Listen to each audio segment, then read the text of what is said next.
First of all, if you've read much about backgrounds, in my case, I have sort of a different background than most of the others. My day job, I usually do technology and information communications or energy technology, so sometimes I call it iced tea. It's better than just being an it. But I also have a background with a group called Infragard. It's a U.S. national group of infrastructure professionals, and we look a lot at resiliency of infrastructure. And one of my concerns over the years is we address the resiliency of our critical infrastructure on which our society depends. We also need to be very careful to examine the resiliency of our relationships and our communities. In fact, that's one of the reasons I have another interest where I do some of my own scholarly work in ancient religious texts. I'm looking at literary and what they call performance criticism of traditions that were passed on by oral cultures. How did you teach in those days? How did you memorize massive amounts of material when most people who were literate could not take paper home with them? For all these reasons, I was very interested in getting to know some of the presenters here, because it's always fun to reach out to other people with scholarly interests who are not in your normal domain or field of expertise. And so it's an honor to be able to get to know some of you. I hope that you have an opportunity to ask some questions during the session and afterwards, so we can get to know each other better as well. I know in our secular society, most of us are somewhat sympathetic to the old cliche that religion is the opiate of the people, but very often that fails to understand the insights that we have from our religious traditions from thousands of years, who look at conflict management, questions of empathy, justice, and so on. And there's another way of looking at that drug of choice, where we could also say that sometimes atheism could be the opiate of the oppressor. Because if you think that there's no one more powerful than you can get away with murder. And lots of times our great religions have often challenged the thinking of would-be oppressors to say, you better watch out for what you're doing, because God's right over your shoulder watching everything you do. And so there's an interesting mix between being able to empower the weak and create a sense of justice. But a lot of times these issues are lost amongst folks in our secular world. And today, by virtue of having discussions about the Middle East, where you have Judaism, Christianity, and Islam, and then taking a look at this from a modern point of view with folks who are mainly secular by background, very often not very religious, this makes for a very interesting mix. So today I thought I'd just briefly mention the names of the people, and when I give the quick bio I have, I'm going to speak quickly, but you are welcome to either reiterate or mention something else about yourselves, and if I butcher your name too badly, feel free to re-speak it so people can get the correct pronunciation. But a moment via Skype, we're going to have Najah Mahmi, who received her PhD in English Studies at the Sidi Mohamed bin Abdellah University, Faculty of Letters and Human Sciences in Morocco, was honored by the president of the university for the best doctoral research in literary and human science studies. She will momentarily be presenting by Skype. Then a PhD candidate at Georgetown University's History Department is Mr. Badr Musa al-Saif, with a research focus on contemporary Muslim reform and renewal in Islamic thought and practice. Al-Saif holds a Master of Education and a Master of Theology, both with honors from Harvard. He earned a Master of Law with distinction from the School of Oriental and African Studies from the University of London, graduated summa cum laude from Boston College with a double major in political science and history. A national of Kuwait, Badr is founding president of Al-Saif Consulting, a premier consultancy firm focusing on public policy research and strategy formulation, which means, of course, you can hire him. And served as a senior VP at Agility Logistics, senior consultant at the office of Tony Blair, and deputy chief of staff to His Highness the Prime Minister of Kuwait.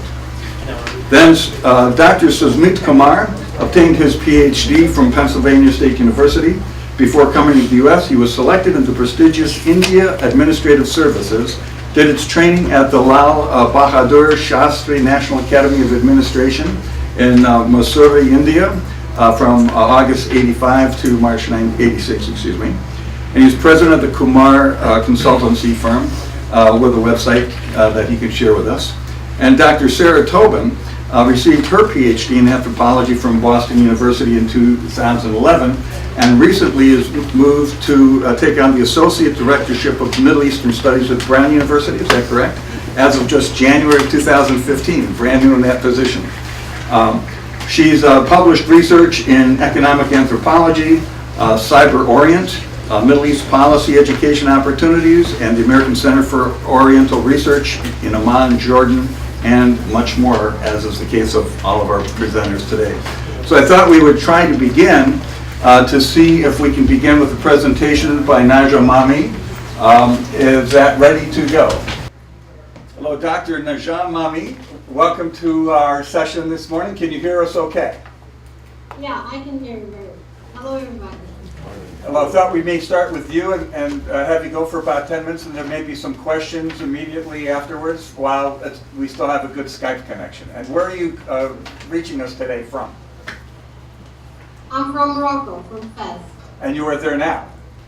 Yeah, I'm as in opposed Morocco. to someplace in between. Thank you. Please begin. Okay, thank you. So, I'm Dr. Mahmi from Morocco, and I'm happy to be with you today. The title of my speech is Islamic Morocco and Moroccan Islamic Movements. The aim of my speech is to investigate the socio-cultural and political dimensions of Islam and Islamism in Moroccan society. It presents some of the beliefs and teachings of Islamic religion and argues for the confusion between Orthodox Islam and popular Islam on the part of an important majority of Moroccans. This intensifies actually religious confusion in Moroccan society that converges with another confusion caused by the hesitation of Moroccans about whether to stick to their historical heritage or incarnate modernity. This unstable religious social state has fortified the proliferation of Islamic movements, which divide into political activists and non-political ones, and each category divides into subcategories. As for instance, the political-oriented category includes Islamists who are calling for radical change and others who opt for change from within, whereas the non-political category adopts in its turn different ideologies and assumptions about religiosity. Such variety of visions and tendencies cause a divide among Moroccans with regards to their reactions towards Islamism, wavering from with, against, and neutral. Consequently, the central problem of religiosity in Morocco resides in determining which Islam is valid: the Islam of common Moroccan Muslims, as they believe and practice, or that intended by Islamists, and which group of Islamists should be followed and considered as the right path. Now, let's start with a brief synopsis on Islam as a component of Moroccan identity or identities. Any attempt to investigate Morocco would conflate debate on its hybrid nature and specificities with the one relating to the sense of unity that much characterizes it as a monarchy. This denies any assumption that it is one homogeneous entity and advocates rather a highly hybrid body, the constituents of which are gathered and unified under an infinite corpus of shared historical and socio-cultural features. Such an undertaking would immediately raise another debate on the difficulty of portraying Moroccan identity and suggest instead Moroccan identities with S, meaning always a sense of unity and plurality. Morocco is well noticed by its strategic geographical location as the gathering point of different currents. It gets from the north the sounds of Europe and the west, catches the wind of Africa from its south, connected with the Arab and the Islamic countries from the east, and linked from the west to the Atlantic Ocean. Therefore, its culture, economic and social systems get influenced by various regions and countries with different cultures. This contributes intensively to the formation of hybrid Moroccan socio-cultural identities.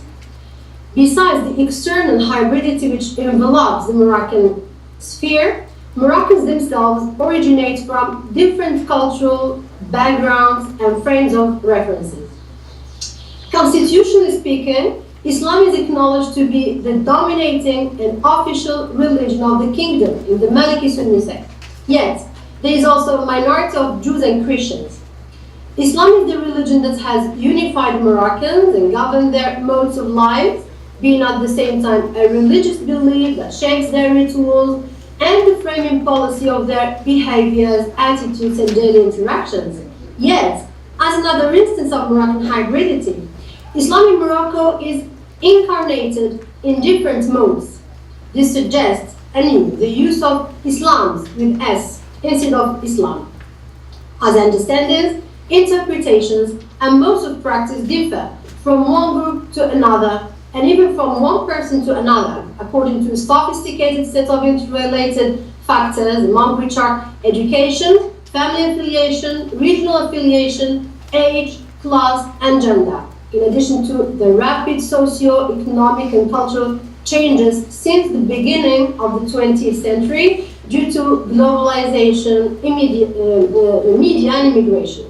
As a result, two correlated kinds of Islam can be traced in Moroccan daily life: Orthodox Islam and popular Islam, that result in their turn in a variety of beliefs and rituals, mingling sometimes the religious with the popular, and establishing firm links between religion, spirituality and holiness, and even folklore, witchcraft and sorcery. The practice of Orthodox Islam in daily Moroccan life can be traced, for example, in praying 5 times a day, giving charity, and fasting in Ramadan, which are the pillars of the Islamic religion. Yet though the massive change that Morocco has known in all fields, and chiefly the educational level, popular Islam is still practiced by a remarkable number of Moroccans, in the sense that tombs and shrines, for example, of holy saints are frequently visited, which is a practice that goes against the principles and values of Orthodox Islam. The interference of rules and values of Orthodox Islam with beliefs and popular culture that take a religious shape and then combine the religious with magic and legends of supernatural powers result in the fragmentation of Moroccan religious identity, and thus the mobilization of the religious scene by 3 major currents. The first is Moroccans who confuse beliefs of Islam with those of popular culture, mixing the two under the same label of religion. The second current is Moroccans who reject incorporating popular beliefs within religious ones, and they divide in their turn into 2 groups. The first group is a group of activists who opt for social reform based on a deep reading and interpretation of religion, while the second is a group of Moroccans who approve a reasonable application of Islam without being involved in any form of social and political action. The third current is Moroccans who show no interest in religion, so religion is not one of their priorities. As a result of such multiplicity of religious attitudes in Moroccan society, Islamic movements react differently according to their ideologies, knowing that their forms of expressions vary between dawah, which is the call to God as they identify it, activism and culturalism. Let's have an idea about the socio-cultural and political dimensions of Islamic movements in Morocco. The examination of the socio-cultural and political dimensions of Islamism in Morocco could well do by attending to the general inconsistent relationships between Islamists and the regime, and Islamists and the prevailing modes of religiosity in the Moroccan daily life. A possible taxonomy of Islamic movements on the basis of their attitudes toward the regime could be 1. A political-religious category known for its anti-regime attitudes, calling for radical change and the establishment of the Islamic State. And here we have the example of the Jama'at of Justice and Benevolence. 2. A political-religious category which is opting for change from within through political participation. So they're not calling for radical change, but rather change from within. The example is Jama'at, it's a Justice and Development Party, which is the current leader of the Moroccan government. And a third religious category, and this time with the absence of the adjective political, claiming no interest in politics and considering religious dawah as its main objective. The example is the Jama'ah report and the call to God. On the other hand, Islamists face another challenge, epitomizing their clash with a variety of agents who define themselves as secularists, modernists, and leftists. While Islamists consider the Sharia law as the main source of legislation, and they call for a social reform based on religious reform, either at the level of morals, principles, and values, or at the political level, they find themselves surrounded by a number of opposing premises of social analysis and action which pay less attention or no attention at all to the religious components and focus on the social apparatus as totally independent from religion and its concretization, calling thus for the necessity of separating the state from religion and considering the reality order and the needs of the Moroccan community as the main sources of legislation. Such a social divide causes a vast sequence of neutral cliches which narrow the margins of any possibility of socio-cultural agreements and dialogue and spread negative tendencies and assumptions towards otherness, forging stereotypical formations and thus negative, distorted images. As the leftists, the modernists, and secularists portray Islamic movements as regressive, extremist, despotic, and bloodthirsty, while the Islamic discourses describe advocates of leftism, modernity, and secularism as atheists, Zionists, and attempting to eradicate Islamic values from Moroccan society. Islamist projects of socio-religious reform, either from within or through an alternative system, are rejected also by a number of common Moroccans who do not mark any refusal of the overlap between the religious with the political, the social and the cultural, but they believe that Islamists intrude on their affairs and life through their dawah discourses, as they keep criticizing some common modes of religiosity and keep repeating their list of haram, forbidden, and halal, permitted, calling for prototypical readings and interpretations of Islam that fit their interests and which they qualify as right practices of true Islam.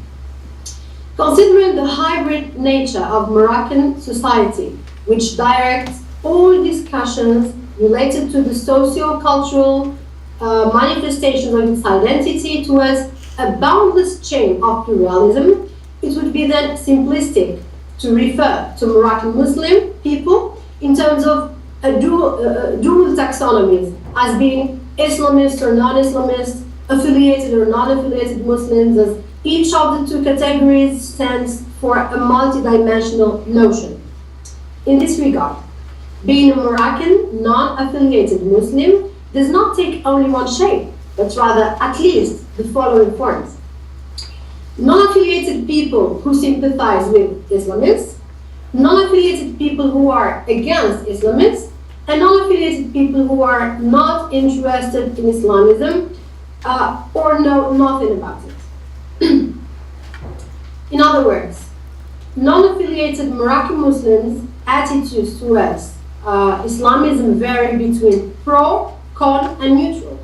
The pro category includes mostly people of ages above 18 years old, with different educational levels. They identify with political Islam in the sense that it has an interesting agenda of religious reform. As for the neutral attitude, it is adopted namely by youngsters of ages less than 18 years old, and a minority of adults who generally do not show an interest towards Moroccan societal and political matters, usually because of low education levels. The calm category includes an important number of people who deny the legitimacy of Islamism and consider Islamists as opportunistic people who make use of religion for mere personal political purpose. Islamists in this regard assign the calm category modernist and secularist labels. Though the two adjectives are not really synonymous, they tend to use them as substitutes for each other, merging them even with the notion of liberalism and considering them all as enemies of religion, though actually they are all Muslims. Enemies of religion, between brackets, for these Islamists are highly impressed by Western culture, glorifying all that is non-religious and immoral and thus threatening the specificities of Moroccan identity. For Moroccan Islamists, reform equals religious reform, and the liberal modernist project is doomed to failure because it is an out-of-context project rooted from Western philosophical approaches of modernity, which do not fit the Moroccan context and do not respect Islamic religion, but rather consider it a step backward, denying the validity of Quran and Hadith, looking at them as outdated historical texts. From the Islamist perspective, the project is paradoxical, as it calls for the acceptance of difference and diversity, the freedom of opinion and democracy, while criticizing and targeting Islam and Islamism. Yet, the problem is that each Islamic group has its own agenda and defines reform according to its own philosophies and interests, which tend to be antagonistic to each other, as each group negates the legitimacy of other groups and claims ownership of religious truth, knowing that choosing a specific group and belonging to it, be it religious or non-religious, is the result of a sense of sharing beliefs and goals. Hence, some feeling of co-presence that strengthens or even extremizes shared beliefs by people who belong to the same group via the process of group polarization. I'm citing here Marshall 2002. Integration, cohesion, self-definition, and self-assurance through the company of those who feel and think as we do. This would refer to the notion of shared memory that makes the group's members empathizing with each other, inviting the identification with and the application of a certain mode of morals and ethics as a prototype on the basis of which anyone who does not conform with it would be gauged as other, then fallacious and less true, though belonging to the same religion and the same field of activism, the same group. Such in-group, out-group taxonomies and then affiliation rigidity leads usually to religious discrimination and inhibits the dynamics of effective dialogue and automatically racist and terrorist acts. Finally, I would conclude by saying that the central problem in Moroccan society resides in determining which Islam is valid, the Islam of common Moroccan Muslims or that implemented by Islamists. And if it is the one implemented by Islamists, which group of Islamists is the most legitimate, if it is legitimate to use this adjective? Thank you very much for your attention. We'd like to make certain we have a chance to have folks from the audience ask questions. Do you have any that I can see by wave of hand? Yes, please identify yourself and then speak loudly. Thank you. My name is Kim Weichel. I head an NGO. I'm wondering what proportion of the population consider themselves Islamists and what proportion consider themselves the popular common understanding of Islam? And secondly, how has that changed over time, let's say over the last 5 years? Is the proportion of Islamists growing, is the question. Yes. Well, when we say Muslim, it's the common Muslim who does not belong to any movement or group that identifies itself as an Islamic group or an Islamic movement. So when you belong to a group that of Islamists, so you are automatically an Islamist. But when you are not affiliated to any group and you are just practicing Islam as it is in Quran or Hadith, you are a Muslim. So you're not identified as an Islamist. So I hope I'm answering your question. Do you want to repeat No, it? I guess I'm trying to understand the proportion of the population. Is it small? The proportion of the Moroccan population that would identify themselves, if polled, as Islamist versus non-Islamists, is what I'm trying to understand. And if that's changed over time. Yeah, here in Morocco, in the Moroccan constitution, Islam is defined as the religion of the state. So Moroccans are Muslims. The majority of Moroccans are Muslims. We have a minority of Jews and we have a minority of Christians. So automatically when we are born Muslim. When you join a group of Islamists, of activists who are calling for change, and change for them means religious change. And as I said, there are many groups of Islamists. There are groups who are calling for radical change. There are groups who are supporting the states, and thus they're calling just for change from within, change of social and political matters and life in general.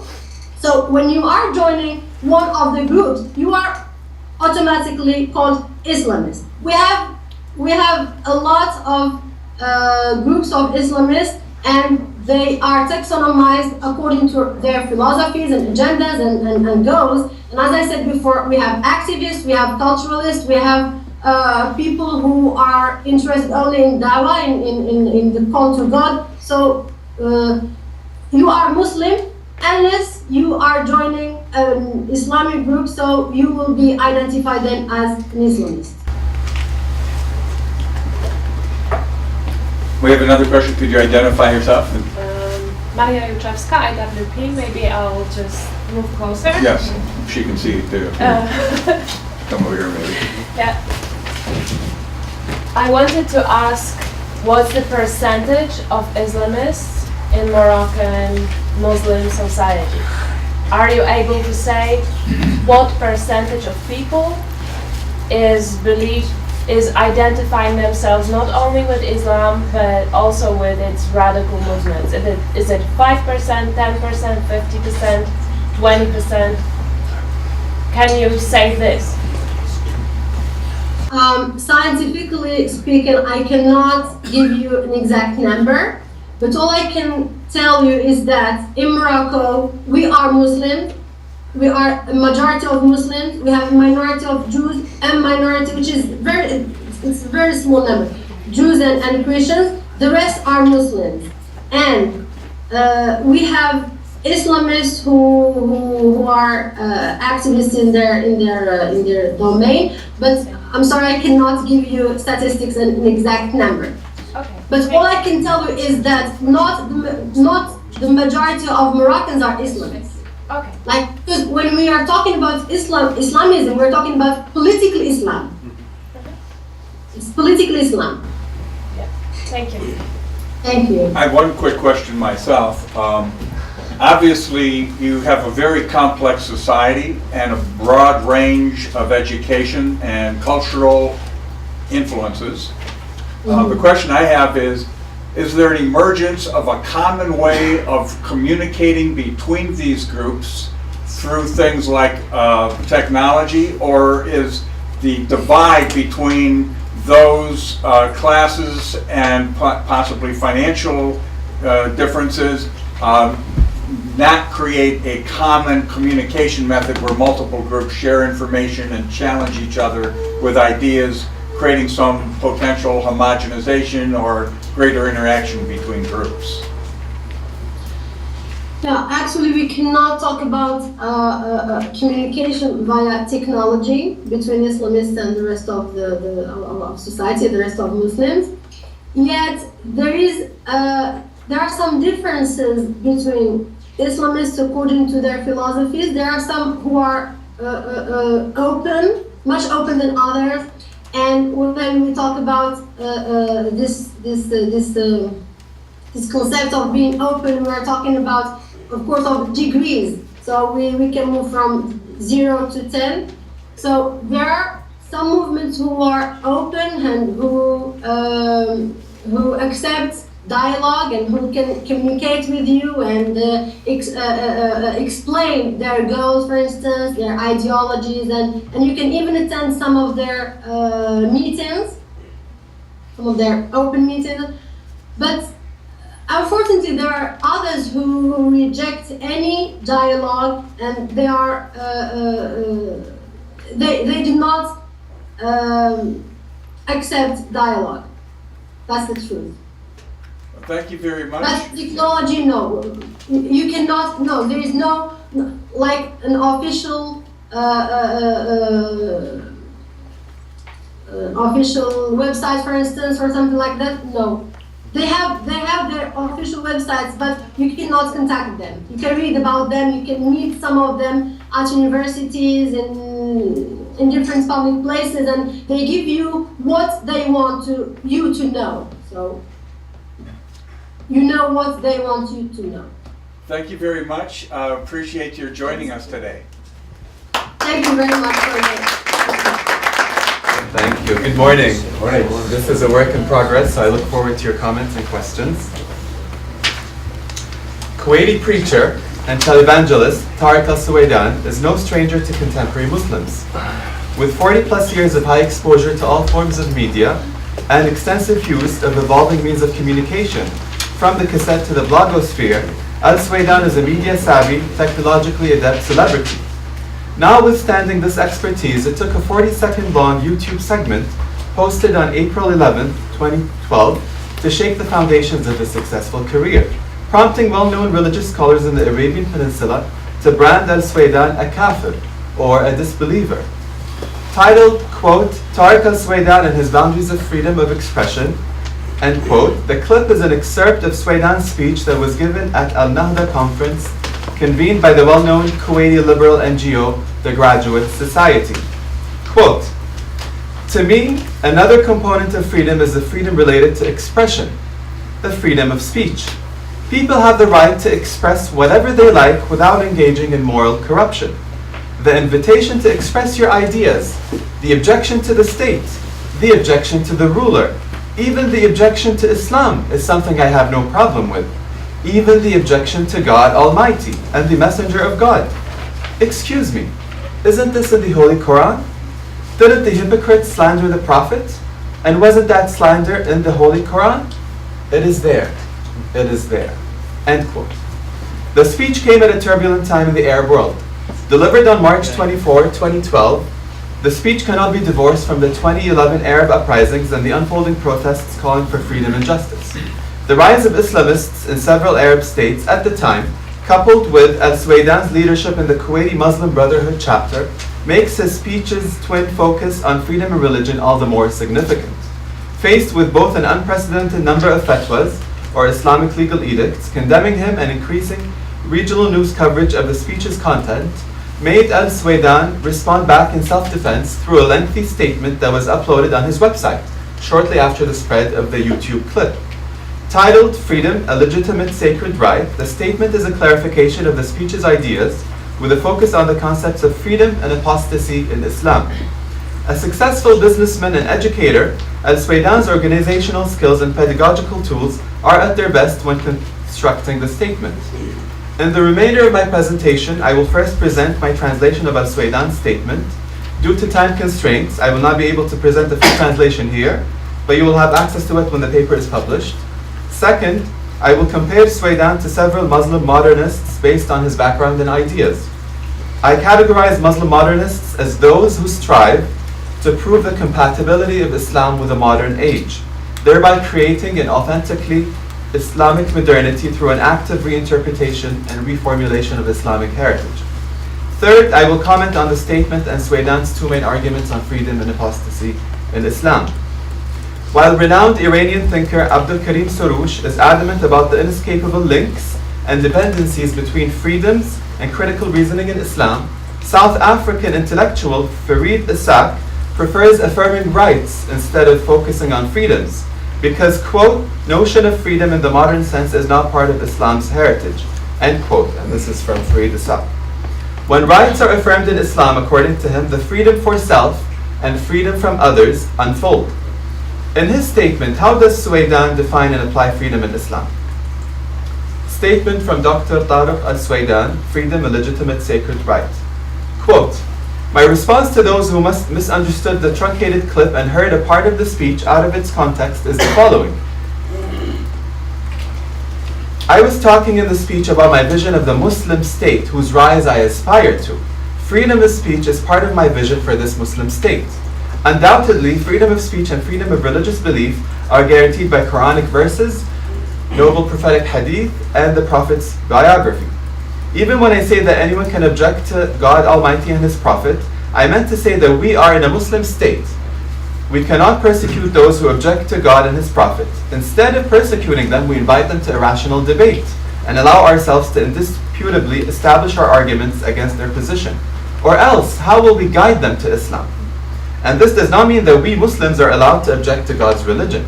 There is a big difference between permissibility, which means permitting Muslims to do that, God forbid, and between allowing unbelievers to express their disbelief and object to God from a freedom of speech standpoint, as long as they, the disbelievers, are not fighting against God's religion and impeding its spread by force.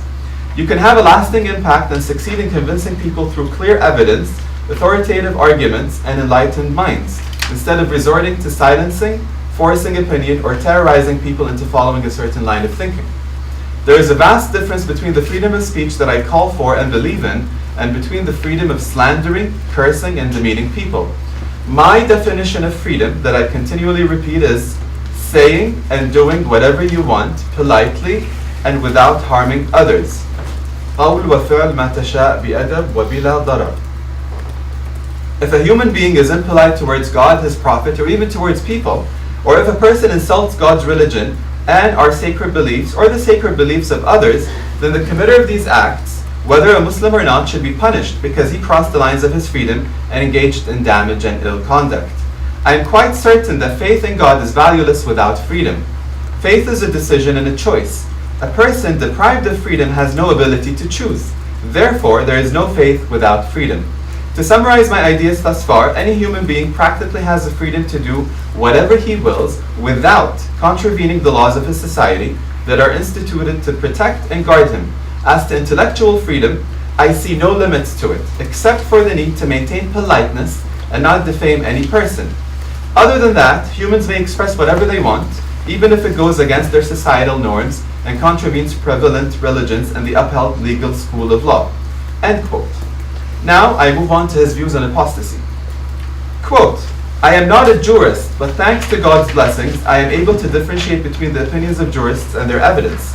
I adopt the opinion of some religious scholars who note that the unrestricted killing of the apostate is not the only available and unchanging legal ruling for apostasy. At the time of the Prophet, this legal policy of killing the apostate was in the interest of the community, to deter wavering newcomers to the religion and to hinder the sedition of hypocrites. The interest of the community may have changed from killing apostates to leaving these apostates to what they now believe in, because upholding freedom of speech is of a bigger interest to Islamic preaching. Even though the apostate is now an unbeliever, we should communicate with him and never leave him alone. This is a jurisprudential debate. The prescribed punishment of apostasy to those who believe in one is either death after offering the apostate a chance to repent, or other lesser measures than death. This has been a source of conflict among jurists. The rulings that they've looked at varied with the variance of reasons behind this belief and their differing evaluation of these reasons. Regarding the Quran, there is not a single verse that speaks of a prescribed punishment for apostasy, even though it speaks of apostasy and apostates in various verses. On the contrary, tens of verses affirm absolute freedom in entering and exiting religion. God willed this world as an abode for testing human deeds, and not an abode of punishment. Punishment for disbelief is effected in the hereafter only, as stated in God's book. End quote. Based on a review of Tarek al-Suwaidan's statement and personal background, there are 9 remarkable similarities between Tarek al-Suwaidan, and hereafter I'll refer to him as TS, for my own ease of reference, and leading Muslim modernists. First, TS is keenly aware of the outside world. He lived abroad like many other modernists, thereby enriching his worldview and thinking. TS spent 17 years in the US and attributes his awareness of true Islam to his time here. This is reminiscent of the late Grand Mufti of Egypt, Mohamed Abdu's statement after living in France. Second, TS is constantly reminded of his non-seminary, US-based education in engineering and management, whether in conversations on social media platforms or in some fatwas. "I am not a jurist" is a clear disclaimer that TS starts his 6th section with before embarking on a legal discussion of apostasy rulings. TS is following the footsteps of many modernists with no traditional Islamic training, like Sayyid Ahmed Khan and Muhammad Iqbal. Although delivered 130 years ago, Khan's lecture on Islam presents an identical line of thinking. Prior to starting his argument, Khan states that, quote, "I am an ignorant person, neither a Mawlavi, or a religious scholar, nor a Mufti, or a religious official," end quote. While both thinkers have a similar starting point, their routes diverge thereafter. Khan maintains his strict and humble dissociation from Islamic learning in his lectures. TS, on the other hand, boasts his self-acquired knowledge and preaching credentials to validate his immersion in theological discussions. Third, the tone of the statement is melancholic and defensive. TS is disappointed with several religious scholars and others who readily dissociated from him.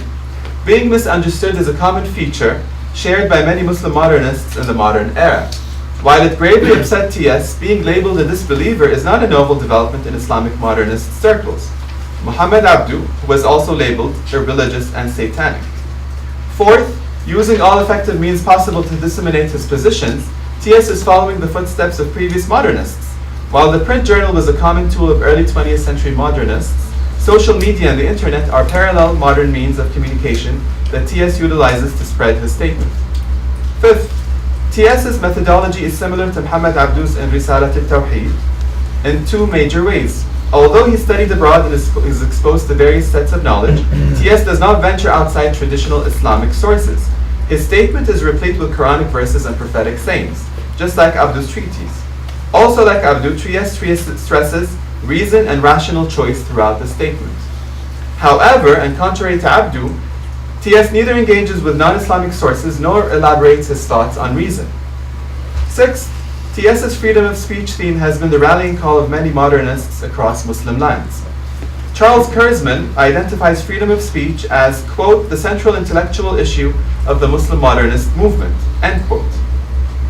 Even though TS's speech and statement are timely given their delivery during a time of massive change in the Arab world, freedom of speech is an issue that many modernists struggled with in the past. TS is an extension of these modernists, especially since genuine freedom of speech is still not actualized in many Muslim states. The last 3 similarities to other modernists are connected to political, financial, and educational activities. TS is politically active, but he was not exiled for his political ideas like Abdu or Ali Shariati. As one of the leaders of the Muslim Brotherhood Kuwait branch, TS is an activist who hopes for the coming of the Islamic State. TS does not shy away from elaborating this goal. He criticizes Arab dictatorships for not applying Sharia, and he equally criticizes those Islamists who are against freedom of speech. Whatever the political agenda of the day, many modernists engaged in the politics of their times. Undertaking educational reform is a project that some modernists enthusiastically adopt. Abdu attempted the reform of Al-Azhar. Ahmed Khan and Ismail Gasprinsky both started schools to uplift and reform their societies. On the same token, TS established an American Islamic school called the American Creativity Academy in Kuwait. Receiving royal patronage or financial support certainly facilitates the actualization of any modernist's goals. Khan benefited from the support of the British Raj, while thinker Fazlur Rahman worked for the Pakistani government to establish an Islamic research center. On the same token, TS's collaboration with Saudi Prince Al-Walid bin Talal, resulted in Al-Risala TV, an Islamic channel and magazine headed by TS. However, and due to his position on the uprisings, TS was fired from Al-Risala TV and banned from entering Saudi Arabia and the UAE. While TS resembles other Muslim modernists in various ways, what type of modernism and reform program does he reveal in his statement? TS argues against both the restriction of freedoms and the application of the death sentence on unarmed apostates.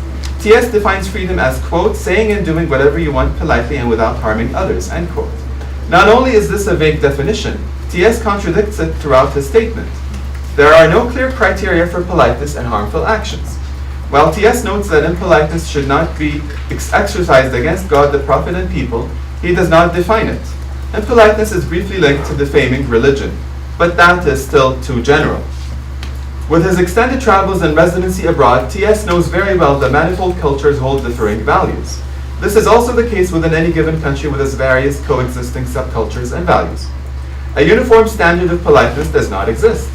Furthermore, it would have been helpful if TS explained how he arrived at his freedom definition. At times, TS suggests that his focus is on one type of freedom, or intellectual freedom, but in other instances he moves on to the larger notion of freedom in Islam without clarifying the detailed components of either. While the apostasy discussion relies heavily on the classic Islamic literature, no mention is made to any literature when putting forth the freedom of definition, except for two highly debated Quranic verses. Moreover, TS contradicts his vague definition. When reinstating his definition towards the end of section 3, he adds a new component, conformity to the laws of society. What if societal laws are against freedom? TS's section on freedom is the shortest in his statement. While it is a modest step in the right direction towards clarifying his position and the role of freedom in Islam, TS's argument is lacking. He needs to engage in a more substantiated study and presentation of freedom in Islam, and link his concept to the larger debate through the thoughts of other religious scholars and intellectuals, instead of listing a few works at the end of his rebuttal. TS reserves more space for the discussion of apostasy as opposed to freedom, even though freedom is the supposed main topic of discussion. TS rightfully claims the linkage between freedom and apostasy in Islam, but to reduce the larger topic of freedom into apostasy issues belittles the deep and expansive notions of freedom in Islam. TS presents important concepts in his rebuttal statement: his courageous critique of religious scholars in conservative Arabia, the marketing of a less acknowledged cosmology, such as the abode of tests and abode of punishments, and the need to differentiate between the sanctity of the text and the sanctity of those who interpret the text. Yet these ideas are also mentioned in passing.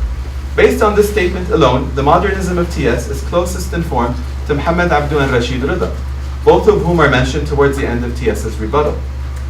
With the use of both traditional sources and recourse to reason, TS continues the Muslim modernist path by attempting to prove Islam's compatibility with the modern age. One statement obviously cannot divulge the modernism features of TS. A closer examination of his other works would allow for a well-rounded view. Through his statement, TS may have been able to fend off the fury of some religious scholars and other Muslims. TS certainly countered the negative effects of the truncated YouTube segments. The statement presents many valuable ideas, such as the repetitive call for civil discourse and dialogue, shunning violence, and the promotion of reason and moral excellence. However, the statement does not sufficiently explain its main topic, freedom in Islam. Whether one enthusiastically supports a statement, lauds some of its ideas, or criticizes it. Thought of al-Suwaidan's paradigm is worth studying and reflecting upon for its clear testimony to the evolution and creative expression of Islamic modernism in the Arabian Peninsula. Thanks for your attention.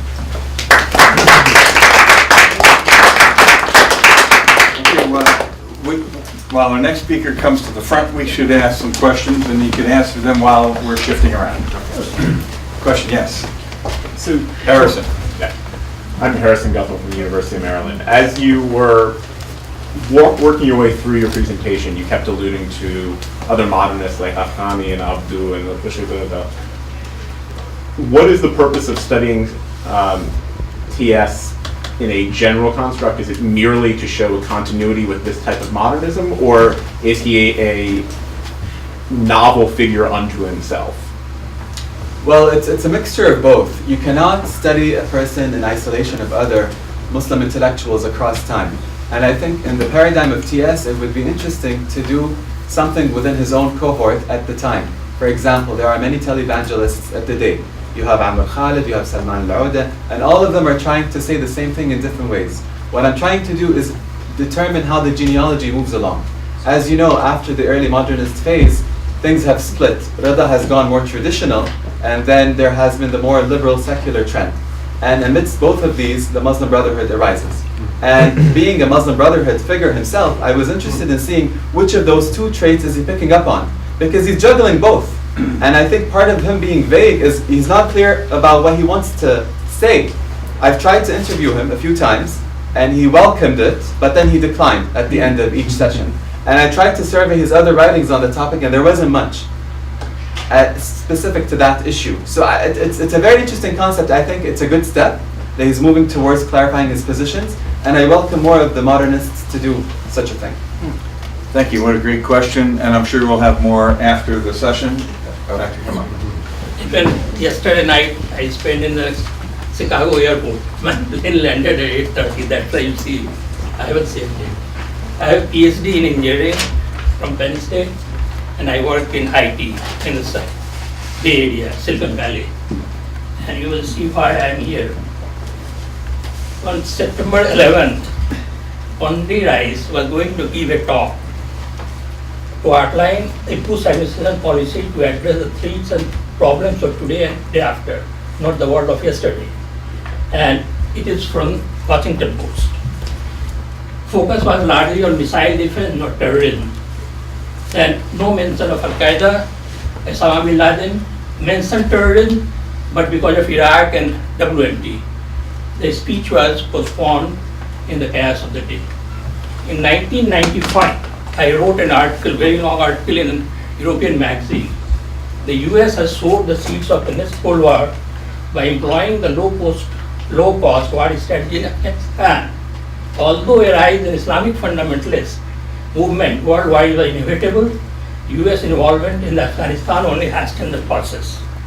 Then, in that article, I also wrote, although fundamentally Islamic states and powerful clerics will be loser, but Islam will emerge as a 21st century religion more tolerant to the women and non-Muslim. I also wrote in 1995, after the fall of oil-rich countries like Saudi Arabia to radical Islamic militants, Islamic clerics will try to establish Ottoman Empire like. And then in the end I wrote that in the same way, two world wars changed the socio-economic and political environment of Europe, this war will change the MENA countries, which resemble the 19th and early 20th century Europe. I extended this to a book in 2008, and number of endnotes was 642, and I wrote here on the cover, the final outcome of global Islamic militancy, the emergence of new Kemal Atatürk, and liberating transition to Turkey's modern secular democracy. And there was a chapter here, the collapse of American economy. Then I expanded to another book. So what we are witnessing right now is not a clash of civilization, of simultaneous. We are witnessing unification of human civilization. So what was the effect of two world wars?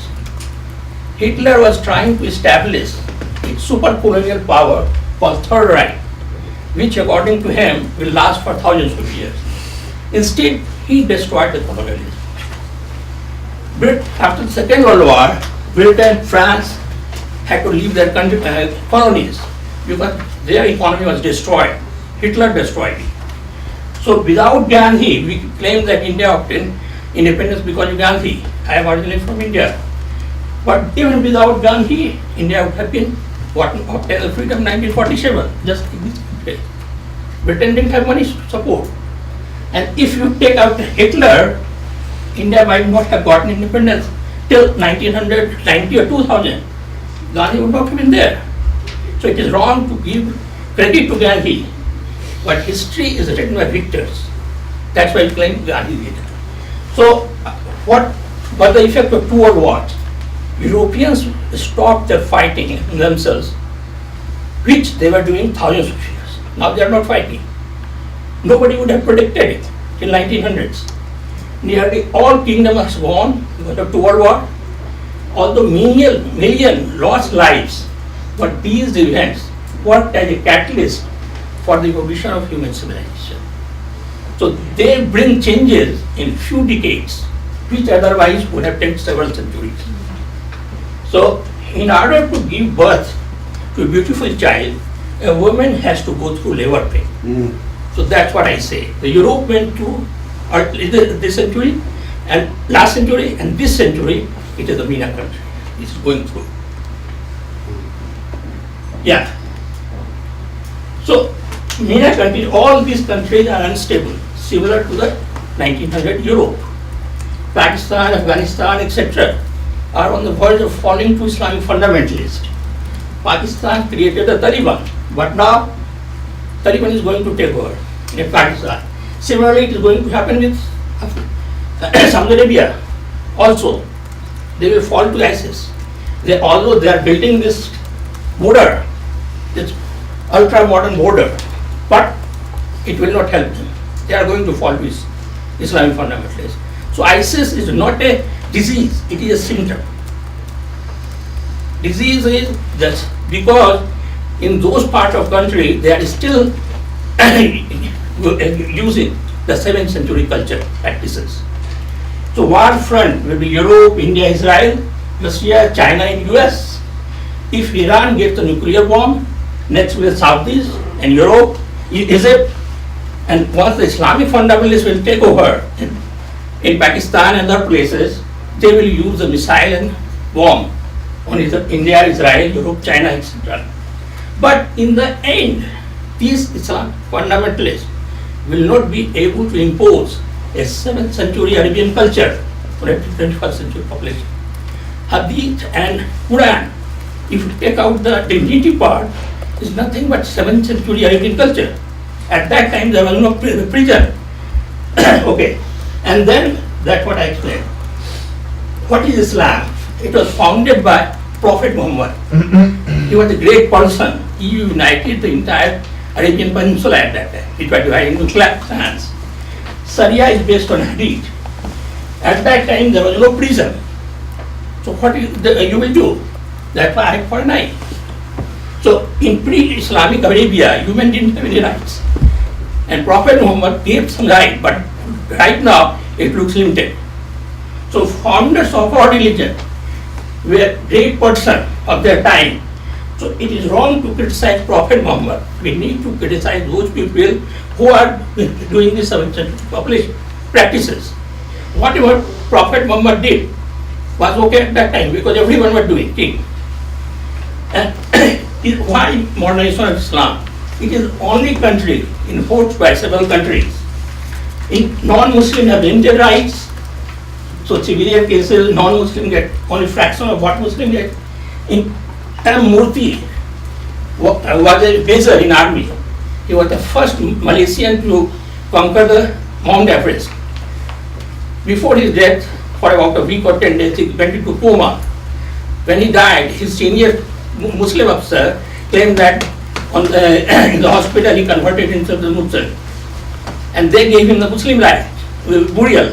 His wife went to the topmost court, civilian court, but they said no, Sharia court is final, he was Muslim. So in Saudi Arabia, you cannot take any religious book, apart from the Muslim religious book. You cannot worship in your own room, in own house, anything. If they will catch you, you are arrested. So, but it was there in 18th century. Jews were paying jizya. So, conversion of Islam is allowed, but not the other way out. So, here we can see, just after the independence, India had 9.9% Muslim, Pakistan had 20% Hindus. And now you can see what is happening. Why? Because of the forced conversion. And they kidnap young Hindu girls and marrying them to Muslims. So Muhammad lived in an era when the religious restriction was the norm. Roman Empire, emperors, when they hadn't converted to Christianity, they persecuted the Christians. So Byzantine rulers periodically killed Jews and burned their synagogues. Until Middle Ages, nearly all Christian rulers were doing the same thing. So in India also, Manusmriti is like Sharia. They used to follow thousands of years ago in India. And here, the non-Hindus didn't have any rights. It was illegal, just like Sharia, India has the Manusmriti. In Spain, Christian rulers persecuted Jews. They forced conversion, confiscation of property of Jews, family broken up, forcibly take away the children to bring up. So it was a norm at that time. So whatever Prophet Muhammad gave, it was a norm. But right now it is not. So according to US TV evangelists, only Christian will go to heaven, all others hell. So we have a creation museum in Kentucky, multi-billion-dollar. They say Earth is only 6,000 years old. So if followers of TV evangelists becomes here in majority, then there will persecution of no Christian, and non-Christian has to either convert themselves to Christianity or they will have to leave the country. So why? This is a famous photo. The day Osama bin Laden was killed, it is a White House room, situation room. Here is a Hillary Clinton, here is another woman. But when that same photo was published as Jewish newspaper in New York, they deleted. Because of their belief, women photos should not be published. And it happened in the US. So this was there in each and every religion, but they got away. Here we have education. US average is 27.9%. Bible Belt is the bottom. The lowest in education. And here you can see in MENA country, 15%. It is below in 58. And here you can see all these are progressive in terms of education. So why it happens? In 1970s, NASA sent 4 air spacecraft in 4 different directions. Now they are crossing the solar boundary. Pioneer 1, Voyager 1, Voyager 2, Pioneer 10, 11, they are going to different stars in 4 different directions. So Voyager 1 and 2 will take 40,000 years to reach the nearest stars. Pioneer will take 2 million years, nearest star. So if you read these kind of things, you forget that God created universe in 6 days. Once you read it scientifically, so religion here in this country, non-Christians are free to observe the religion, not because their forefathers fought for the security. It is because majority of Christians are around here. Same thing is in India, that non-Hindus are free to observe the religion in India, not because their forefathers fought for the security, but because majority of Hindus are around. But this majority is missing Middle East, and this is going through the modernization. That's all. In India, religion, there is a civil code based on religion, but criminal code is same. So when I wrote on my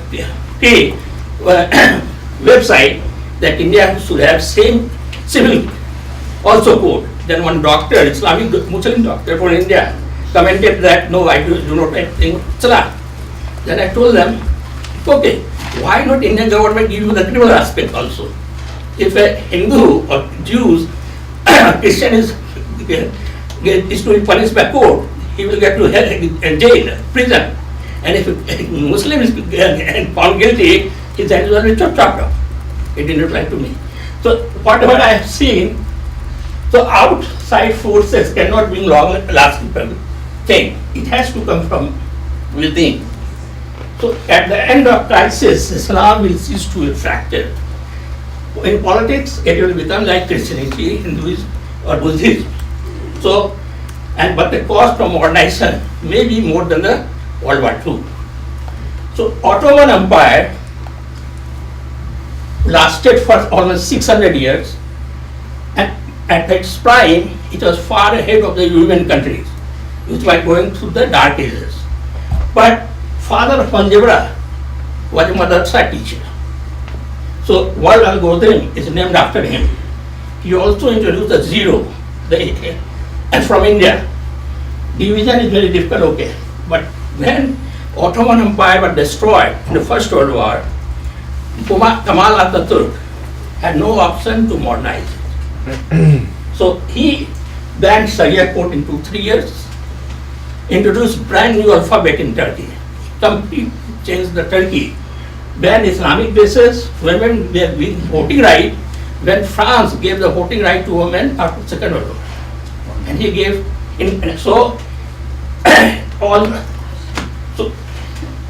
whatever I have here, what we are witnessing is actually, it is 1800 US.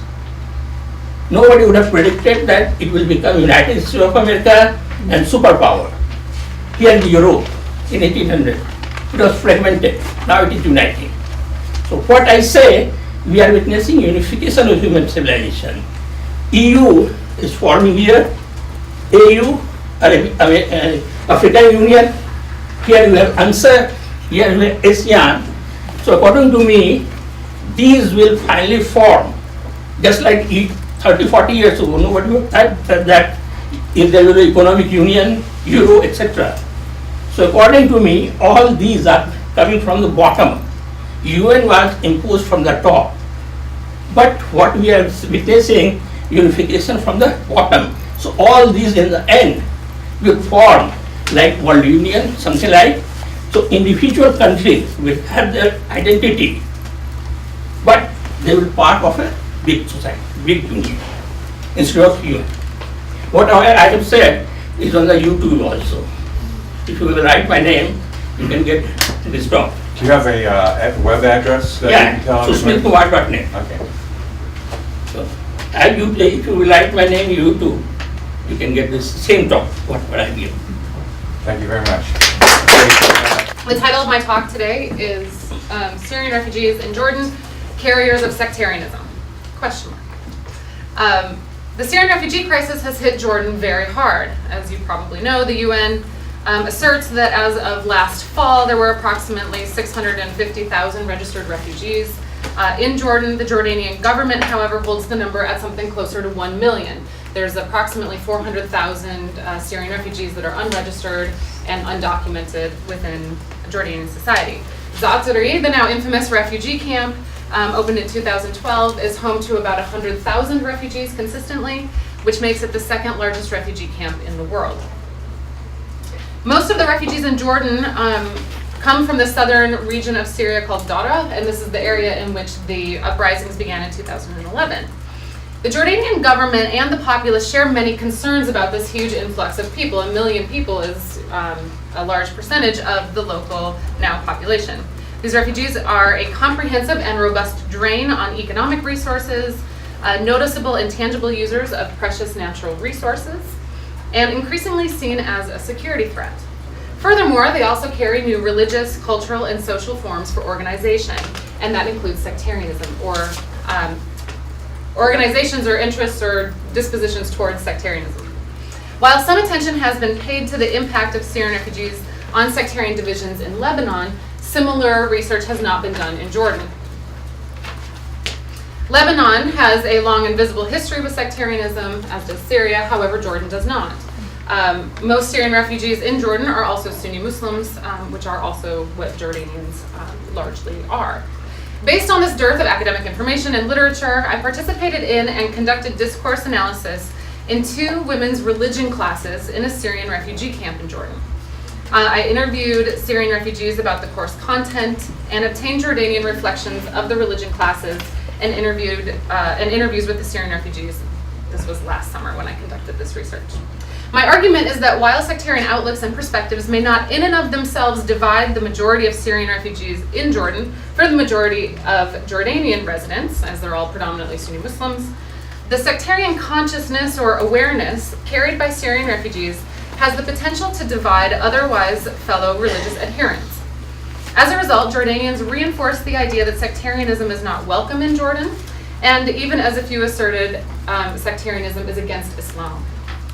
In conclusion, the article demonstrates that the influx of sectarian outlooks held by Syrian refugees prompt Jordanians to reinforce the narrative that Jordan is free of such divisions and will continue to remain so in order to remain true to Islam. So I'm going to skip this little part. I have a short discussion about sectarianism, what it is. I'm going to assume that you all know that. In the case of Syria, we find that 75% of the population, at least prior to the war, were Sunni, 14% of whom were Kurdish. Then there is this breakdown of other sects. We have Alawites, Shias, Christians, Druze, and Yazidis, with less than 1% as Jewish. Sectarianism in Syria is a technology that organizes contemporary relationships based on historical narratives. I mean, this is the great Sunni-Shia divide that is often reproduced in popular media. Jordan, however, is much more homogenous. It's self-described by many as non-sectarian. In fact, King Abdellah recently came out and said, "We are the least vulnerable to the risk of sectarian divisions and tensions due to the homogenous makeup of Jordanian society. Thank God for that. And the historical processes of building a collective national identity. These elements have guaranteed that we never slipped into sectarian or ethnic conflicts throughout our history." Nonetheless, the fears that the Syrians themselves are carriers of sectarian divisions and consciousness and potential latent hostilities as well as violence is widespread. The fear that sectarianism, should I answer? She was hung up by mistake, the last person. Okay. Nonetheless, the fears that the Syrians themselves are carriers of sectarian divisions, as well as latent hostilities and violence is widespread. The fear that sectarianism is transferred by the movements of people who ascribe to and believe in these forms of identity and social organization. With Jordan having taken in, by some estimates, as many as 1 million Syrian refugees, these concerns are understandable. So I conducted this research, again, in the interest of time. I have to truncate this discussion. Cyber City is the Syrian refugee camp where I conducted most of my research on this topic. Cyber City is a camp that is quite small, only 400 people. It is a camp that's designed for Palestinian refugees from Syria. So as a result, they come from the Yarmouk refugee camp, the Daraa refugee camp. There are also instances of Palestinians coming from as far north of Damascus, Homs area, and coming across the eastern desert in order to make it to Jordan. Palestinian refugees coming from Syria have very few options, and it's a highly contested notion. Mohamed is a Jordanian woman from the nearby town of Ramtha. She has a degree in Islamic sciences from a local public university, and as such, her teaching and her work falls under the Ministry of Al-Qaf, Ziyarat al-Qaf. Mohamed comes to Cyber City every day to work with the women, particularly by offering daily religion classes or Dars Din. So I attended this Dars on several occasions. I have a short discussion about the kinds of topics that the class would include. And I don't know why Najah keeps getting cut off, but I'll keep answering. The one class that I want to focus on in this discussion is about shirk, or polytheism. It's considered an unpardonable sin by most jurists, and one that guarantees one's admission to the hellfire. Over the course of the hour, Mohamed had a captive audience of women engaged in these questions of the large shirk kabir, which makes something equal to God, as in polytheism, and the small shirk, which is the means of elevating oneself closer to God. In this class, she systematically draws in-group and out-group placements engaging in what is called takfir, declaring someone or some group to be outside of proper Islam. So I want to read this passage from the class. It's relatively short, but it does hit all of the main sectarian divisions. One can accidentally fall into shirk akbar without realizing it. When you pray, O Prophet of Allah, release me from my problems, you have asked the Prophet only that which is capable of Allah himself. Even though all the prophets are the highest of all humanity, you cannot ask them for what is Allah's capability. They are humans who have had to go through their own problems and have their own imperfections. The Sufis are examples of people who resort to asking other humans for help and prayers. Another example we talked about earlier are the people who go to graves, people who visit saints' tombs. They would go to visit the graves of well-known people, idols or prophets, and they'd sit and pray to them and ask them for help. This happens a lot in Syria to well-known individuals like Sit Zainab and Sit Roqiyah. The Shias, in the 10th of Muharram, they go to the maqam of Hussein in Karbala and pray, and they take the sand around it as they consider it the only clean thing to pray on. This is the greatest shirk. Surat al-Ikhlas is a description of how there is no God but Allah. It also refers to the fact that Allah has no partner, no father, and no son like the Christians say. Why? Because he doesn't need those like humans do. We need the partner and the father and the son. This is another example of Shirk Akbar. Again, to reiterate, Shirk Akbar invalidates and negates Islam completely. In this passage, and in one fell swoop, Mohamed declares that Sufis, pilgrims to tomb saints, Shias, and Christians are negating Islam completely and are therefore committing the unpardonable sin. In response to this class, I interviewed many of my Jordanian friends and Palestinian friends in Amman, two focus groups. One group was composed of relatively more pious Sunni Jordanians and Palestinians, and one of less. In the interest of time, I have to skip a lot of this. The quick response is that in these focus groups, all of my friends in Amman, they said that what she said was totally absurd. And these are not perspectives, and these are not the kinds of beliefs that typical Jordanians hold about Christians or about Shias. In fact, one went so far as to say if this was a message that was said over a loudspeaker on a Friday, there would be protests all over Amman. You can't say these things in Jordan. People don't believe it and they won't respect it. We believe that your neighbors are your friends and Ahl al-Kitab, like the people of the book. And Muhammad is wrong. So in conclusion, in November of 2014, the Jordanian government laid down new and expanded laws for some 5,000 Muslim clerics in the country. The restrictions on the laws for Muslim clerics as government employees prevent them from endorsing publicly any actions by ISIS or from promoting any kind of sectarian divisions. And as a result, we can say that the Jordanian public likely will not have to deal with these kinds of messages of religious intolerance within the country. However, when and if they do, there is relative confidence that such messages will not be well received by the Jordanian public. With each attempt at separation and division, Jordanians will double down on their interest and reputation for stability, moderation, and unification. Thank you. Time for questions. Raise hand. Be assertive. I see one on the floor. Andrew? Sorry, that was a great talk, albeit in its condensed version. You did a marvelous job. My question is, with respect to government position and the way that a particular government position might affect civil society, one thinks of the fact that the king is the one who initiated the Shi'i crescent concept about 10 or 11 years ago. Indeed. So does that seem to be at odds with what might otherwise seem to be a kind of pluralistic tolerance in Jordan? That's a really good question. The Shia crescent has received much more attention outside of Jordan than it did inside Jordan. Largely, my friends didn't talk about it or think it was a novel kind of political intervention in any way. That said, it does point to these larger concerns that politicians and other folks that are keen on these questions of the future of sectarianism are really keying in on. He's also known as a voice of moderation, and certainly recent actions against ISIS have put King Abdellah into sort of the center and the fore of discussions about leadership in the region. And so I imagine there will be more discussions coming back about those statements about the Shia crescent that he's made. Thank you. Yeah. One more question. I see a hand there, yes. Yeah, so you didn't mention the sectarian, not religious sectarianism, but within Jordan itself, did you hear or see anybody say that the sectarianism that with ethnic sectarianism, the Palestinian national identity versus your Jordanian national identity, that has changed over the years, right? Isn't that true that people are less likely to be asked, are you Palestinian?